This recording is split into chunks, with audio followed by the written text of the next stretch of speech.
Good evening मेरे प्यारे साथियों, कैसे हो आप लोग। उम्मीद है आप लोग स्वस्थ होंगे और मस्त होंगे। तो दोस्तों, जैसा कि आप सभी को पता है कि अभी हमारे चैनल के माध्यम से एनसीईआरटी 8 क्लास की जो जियोग्राफी है उसकी जो श्रृंखला स्टार्ट कर दी गई है, जिसमें से टोटल अभी तक 5वें चैप्टर तक सारे के सारे जो है वो खत्म कर दिए गए हैं। और आज की इस वीडियो में हम देखने वाले हैं एनसीईआरटी जियोग्राफी के 6ठे चैप्टर के बारे में, और इसी के साथ जो इस टॉपिक का अंत भी हो जाएगा, यानी 8 क्लास की एनसीईआरटी जियोग्राफी का अंत भी हो जाएगा। इसके बाद हम दूसरे बैच की स्टार्ट करेंगे, जिसके बारे में आप चाहे तो कमेंट में बता सकते हैं कि नेक्स्ट वीडियो आप इस पुस्तक से संबंधित चाहते हैं। ठीक है, बाकी आप लोगों ने अभी तक हमारे चैनल को सब्सक्राइब नहीं किया है तो आप लोग हमारे इस चैनल को सब्सक्राइब करके वीडियो को लाइक करके अपने दोस्तों के साथ इसे ज्यादा से ज्यादा शेयर करें। और अभी तक आप लोगों ने टोटल 5 जो चैप्टर हुआ है वो नहीं देखे हैं, मतलब वो क्लास आप नहीं देखे हैं, तो हमारे चैनल पे चले जाइए, वहाँ पे आपको देखने को मिल जाएगा।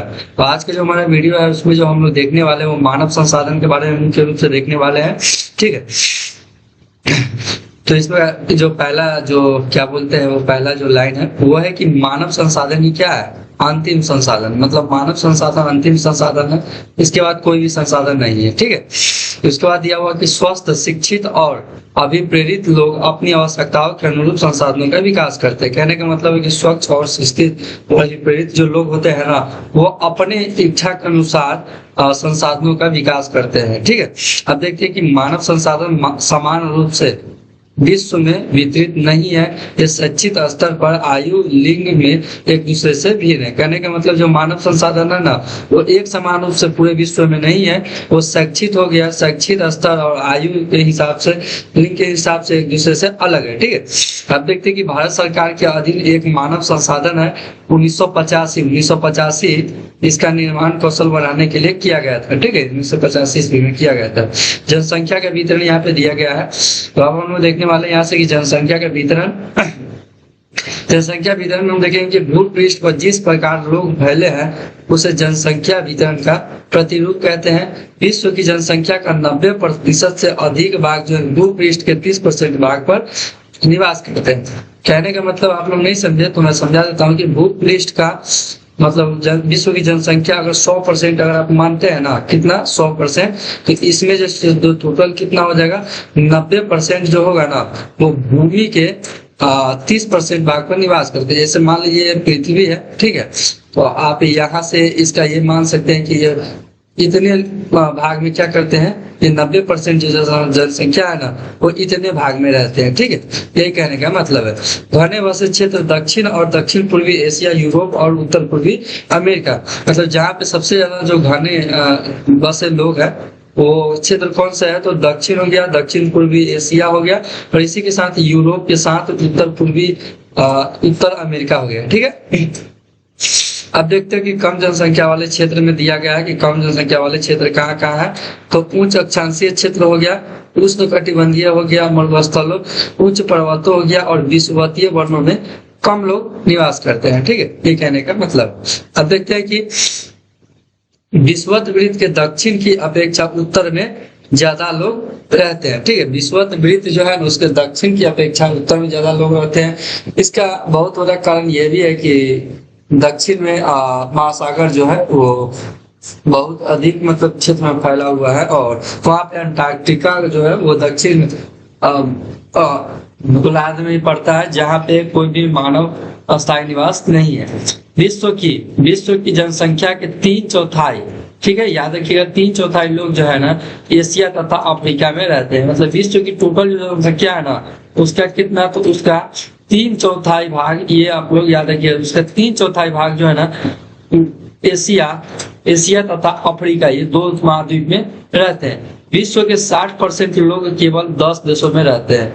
मतलब विश्व का जो 60% जो लोग हैं, मतलब टोटल अगर विश्व में मान लेते हैं कि 100% लोग हैं, तो उसमें से 60% लोग हैं ना वो केवल कितने देश में रहते हैं, वो केवल इन 10 देशों में रहते हैं। ठीक है, इन सभी देशों में करीब 10 करोड़ लोग रहते हैं। मतलब ये सभी जो देश है ना इसमें टोटल कितने लोग रहते हैं, तो 10 करोड़ रहते हैं। ठीक है, आप देखते हैं हम लोग क्या, तो जनसंख्या घनत्व के बारे में देखते हैं। ठीक है, जनसंख्या का घनत्व, भारत की जनसंख्या का औसत जो घनत्व है 382 व्यक्ति प्रति वर्ग किलोमीटर है। ठीक है, भारत का जो है, भारत का कितना है, तो भारत का जो है जनसंख्या का औसत घनत्व कितना है, तो 382 व्यक्ति प्रति वर्ग किलोमीटर, प्रति वर्ग किलोमीटर में मिलने वाले लोगों की संख्या को क्या कहते हैं?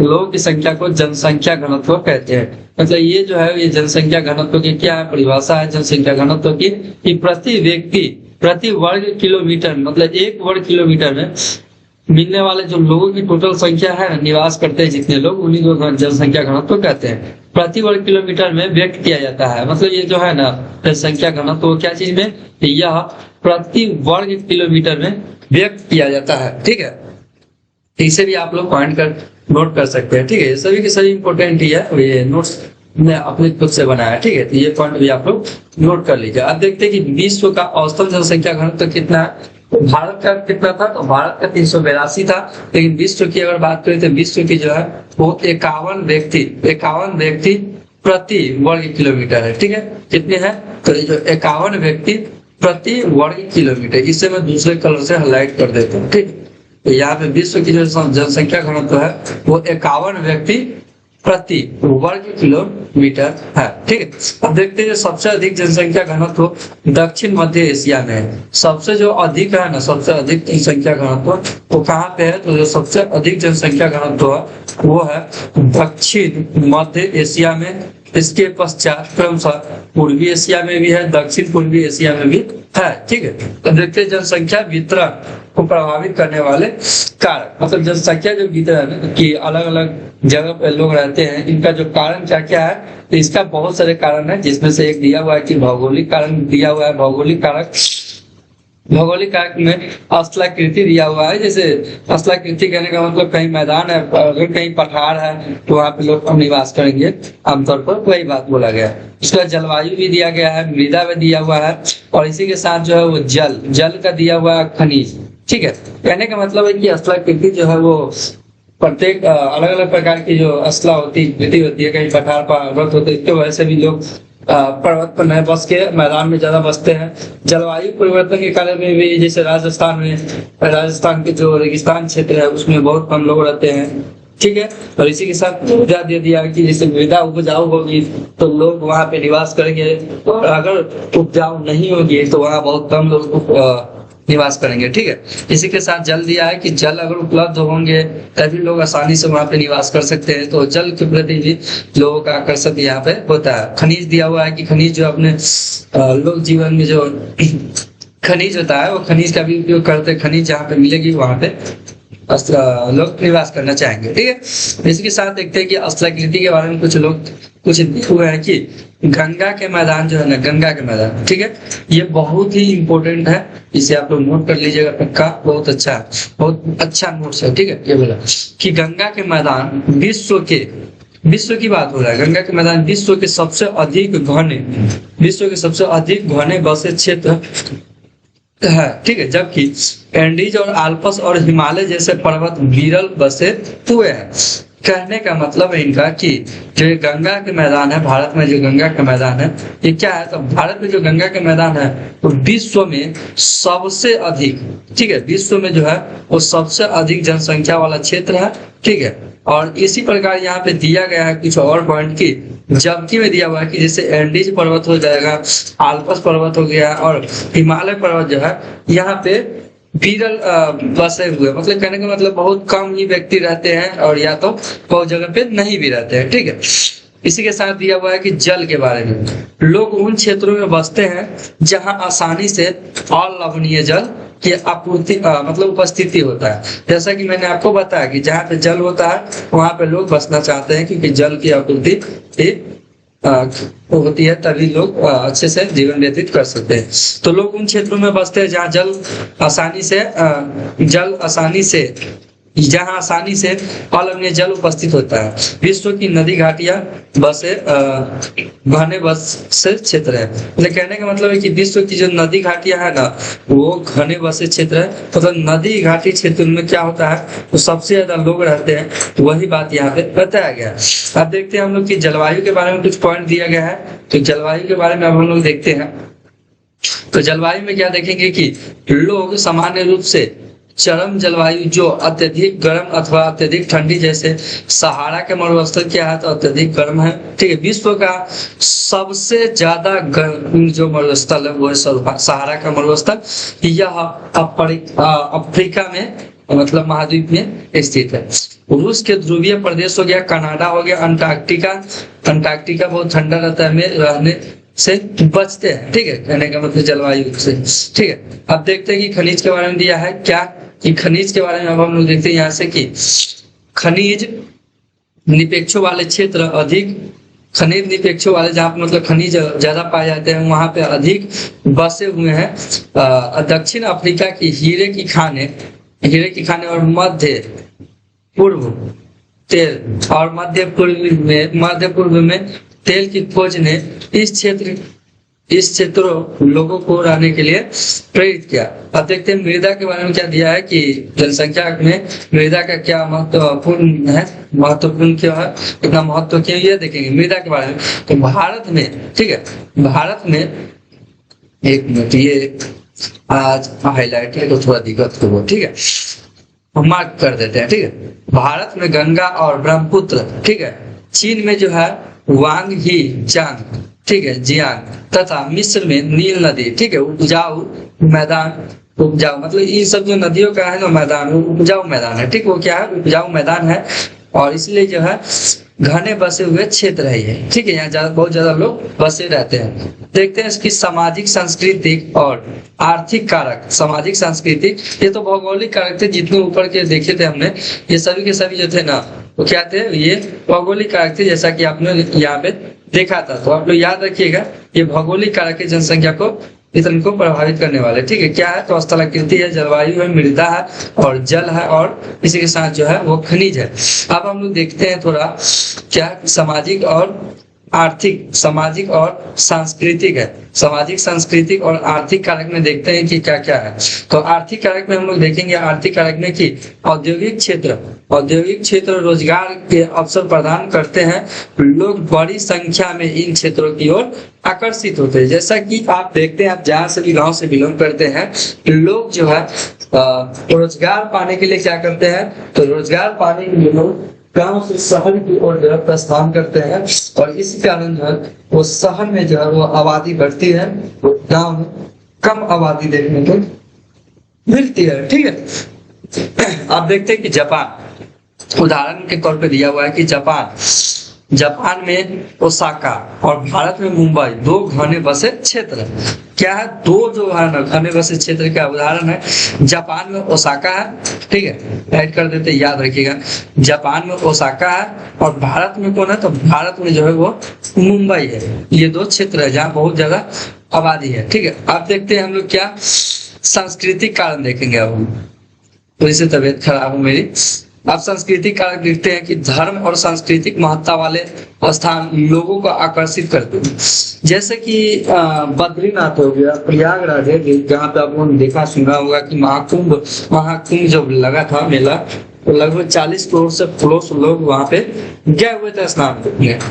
तो वहाँ पे आप लोग समझ सकते हो, वहाँ पे बहुत सारे लोग व्यापार करने गए हुए थे, बहुत सारे लोग स्नान करने गए थे, ठीक है।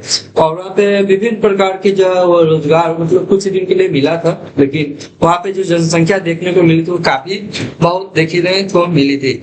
वो सांस्कृतिक कारक थे जहाँ पे वो है लोगों को आकर्षित करते थे। यहाँ पे कुछ नाम भी दिए गए हैं कि जैसे वाराणसी हो गया, यरूशलेम हो गया, वेटिकन सिटी हो गया, इसके उदाहरण है, ठीक है, सांस्कृतिक कारक के। अब सामाजिक कारक के बारे में देखेंगे कि अच्छे आवास, शिक्षा और स्वास्थ्य सुविधाओं के क्षेत्र अत्यधिक घने बसे है। उदाहरण के लिए जैसे पुणे हो गया, पुणे दिखा हुआ है। और आप अगर बिहार से है तो जैसे कि आपको पता होगा कि पटना में कितने ज्यादा लोग जो है तो बड़ी संख्या में पढ़ाई शिक्षा ग्रहण करने के लिए, स्वास्थ्य के लिए जाते हैं, ठीक है। तो ये सब चीज जो है आपको याद ज्यादा डिटेल में बताने की जरूरत नहीं है, आपको इतना समझ ही सकते हो, ठीक है। अब हम लोग देखते हैं कि जनसंख्या परिवर्तन के बारे में देखते हैं। अगर आपको कोई बोरिंग वीडियो लगे ना तो आप 1.5x के स्पीड में भी देख सकते हैं वीडियो को, आप लोग को अच्छा लगेगा, ठीक है। हम धीरे धीरे समझाते हुए चलते हैं, क्योंकि बहुत सारे ऐसे बच्चे हैं जो समझ नहीं पाते। अब जनसंख्या परिवर्तन को देखते हैं। जनसंख्या परिवर्तन से तात्पर्य एक निश्चित अवधि के दौरान लोगों की संख्या में परिवर्तन, मतलब एक निश्चित अवधि में लोगों जो संख्या है वो बढ़ जाना या घट जाना ही जनसंख्या परिवर्तन कहलाता है। अब देखते हैं कि सन 1800 ईस्वी तक विश्व की जनसंख्या धीरे धीरे बढ़ी। उसके बाद है कि सन 1804 में विश्व की जनसंख्या 1 अरब हो गई थी, मतलब पूरे विश्व में टोटल 1 ही अरब लोग थे, ठीक है, सन 1804 में। 150 वर्षों बाद 1959 में विश्व की जनसंख्या 3 अरब हो गई, ठीक है, मतलब 150 साल, 1804 के बाद जो 150 साल के बाद जो 3 अरब जनसंख्या हो गई थी।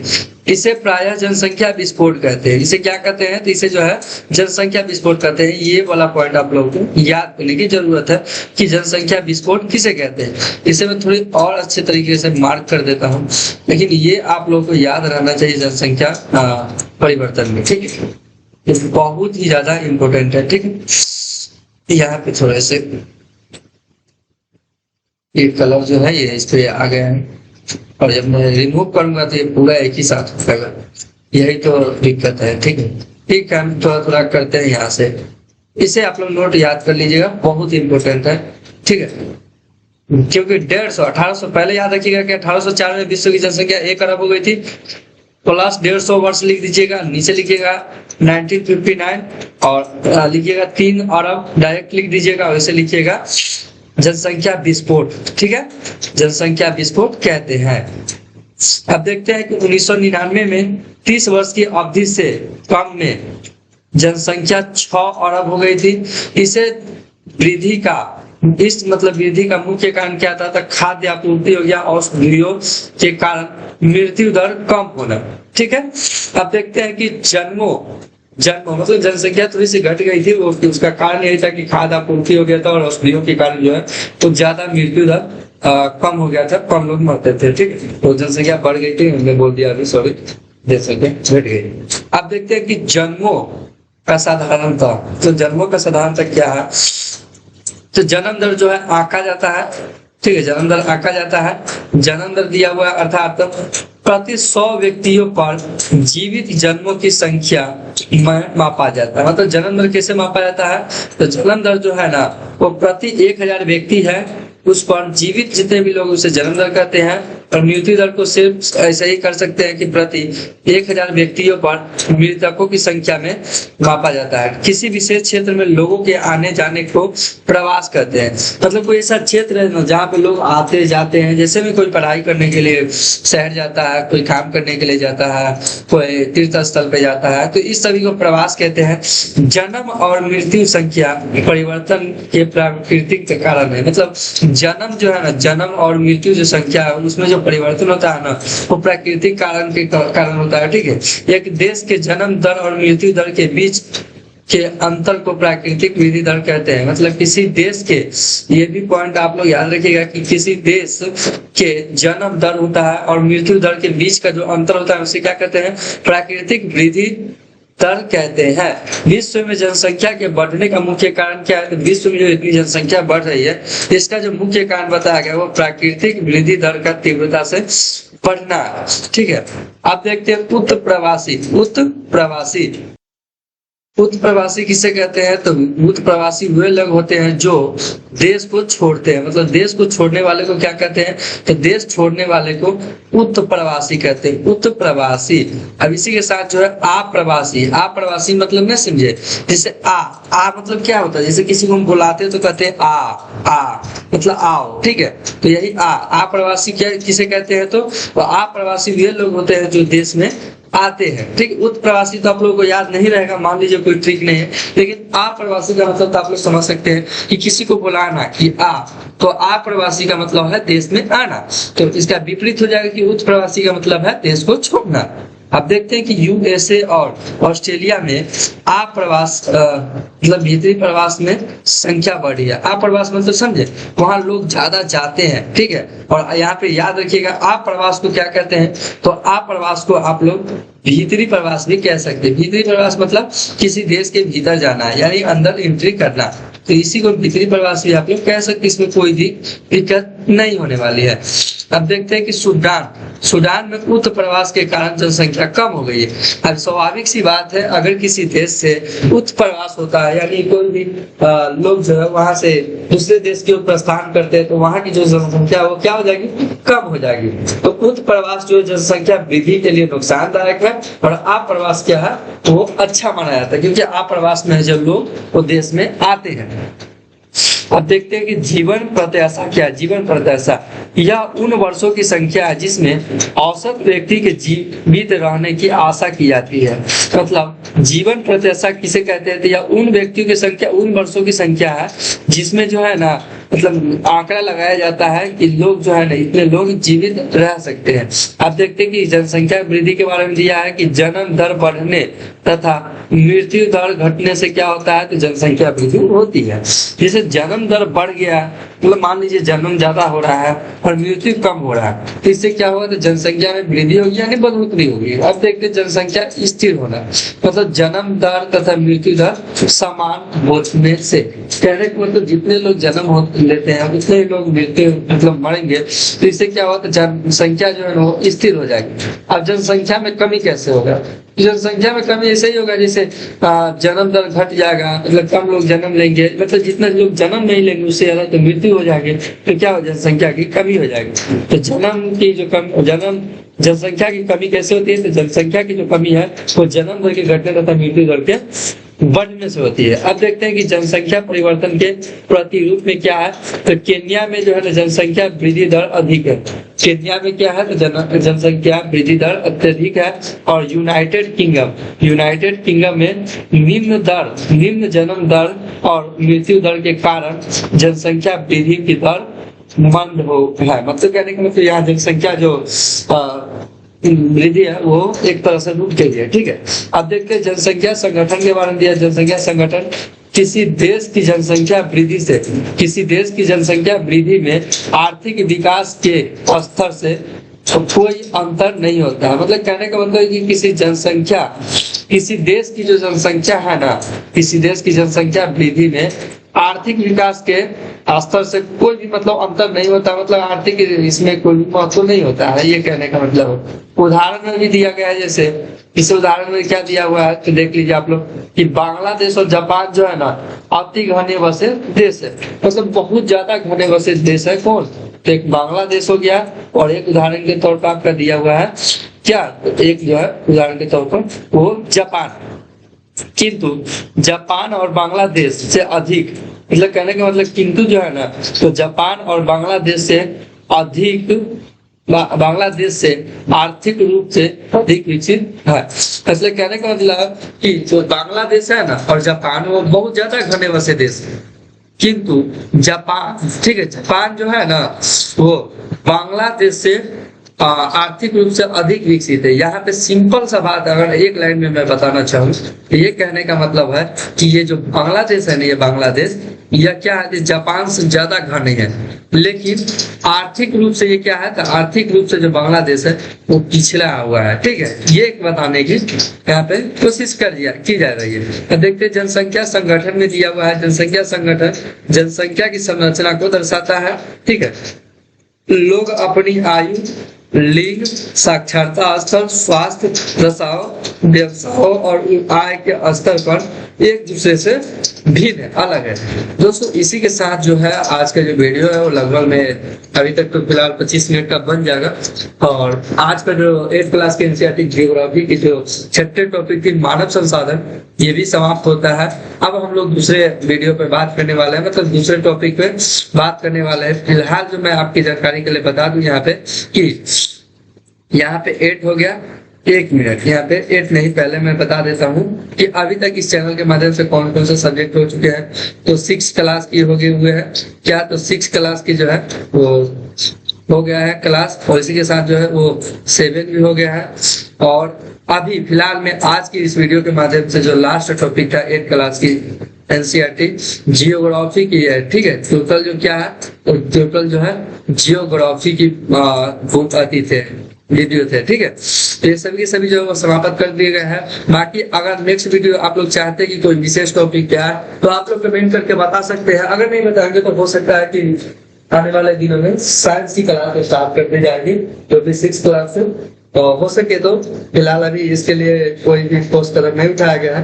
बाकी आप लोग क्या सोचते हैं, आप लोग कमेंट करके जरूर बताइएगा। चैनल पर बना रहिएगा, अपने भाई को प्यार सपोर्ट दीजिए। बहुत कम सब्सक्राइबर है और व्यूज भी कोई खास ज्यादा नहीं आते हैं, तो आप लोग सब्सक्राइब कीजिए, सपोर्ट कीजिए। बहुत मेहनत से आपके लिए मैं वीडियो लाता हूँ, बनाता हूँ, ठीक है। और सभी को सभी नोट्स खुद को बनाता हूँ, तो आप लोग सपोर्ट कीजिए और चैनल को सब्सक्राइब कीजिए, अपने दोस्तों के साथ शेयर कीजिए और साथ ही वीडियो को लाइक करके एक प्यार से कमेंट करके जरूर बताइए कि आपको हमारी वीडियो कैसी लगती है। तो मिलते हैं फिर से किसी नेक्स्ट टॉपिक के साथ, तब तक के लिए जय हिंद।